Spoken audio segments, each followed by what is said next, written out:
India में लोग दुनिया के सबसे ज्यादा हार्ड वर्किंग लोगों में आते हैं। सुबह 7 बजे घर से निकलते हैं, रात 9 बजे वापस आते हैं। फिर भी जिंदगी वही की वही रहती है। आज मैं करप्शन की बात नहीं करूंगा, पॉपुलेशन की भी नहीं। आज मैं उस एक गलती की बात करूंगा जो इंडिया के लाखों मेहनती लोग रोज करते हैं और जो उन्हें जिंदगी भर एक ही जगह पे रोक कर रखती है।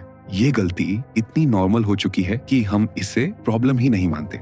और अगर आप इंडियन मिडिल क्लास हो तो चांसेस हैं आप भी इसी ट्रैप में हो।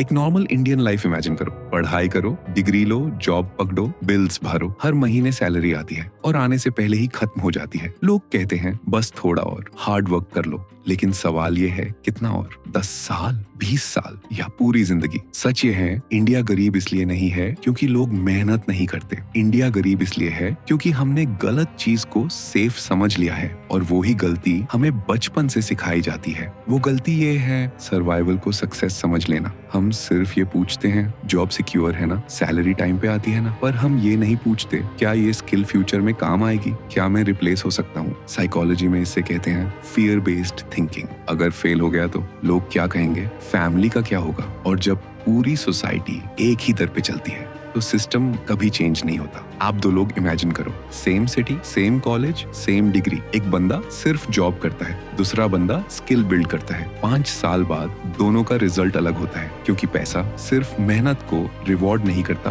पैसा वैल्यू को रिवॉर्ड करता है। और यहाँ सबसे कड़वा सच ये है, गवर्नमेंट तभी चेंज होती है जब लोग चेंज होते हैं। सिस्टम तभी इवॉल्व करता है जब लोग क्वेश्चन करना शुरू करते हैं। इंडिया पुअर इसलिए नहीं है क्योंकि रिसोर्सेज कम हैं। इंडिया पुअर इसलिए है क्योंकि हमने सेफ रहने को ज्यादा इंपॉर्टेंस दी स्मार्ट बनने से। सवाल ये नहीं है इंडिया कब बदलेगा, सवाल ये है आप कब सोचना शुरू करोगे। ये था इंडिया एक्सप्लेन्ड। और अगर आपको लगता है कि सच अनकंफर्टेबल होता है तो आप बिल्कुल सही जगह पर हो। अगर ये वीडियो आपको सोचने पर मजबूर करे तो लाइक कीजिए, और अगर आप इंडिया को हेडलाइंस से आगे समझना चाहते हैं तो इंडिया एक्सप्लेन्ड को सब्सक्राइब कीजिए। मिलते हैं अगले एपिसोड में।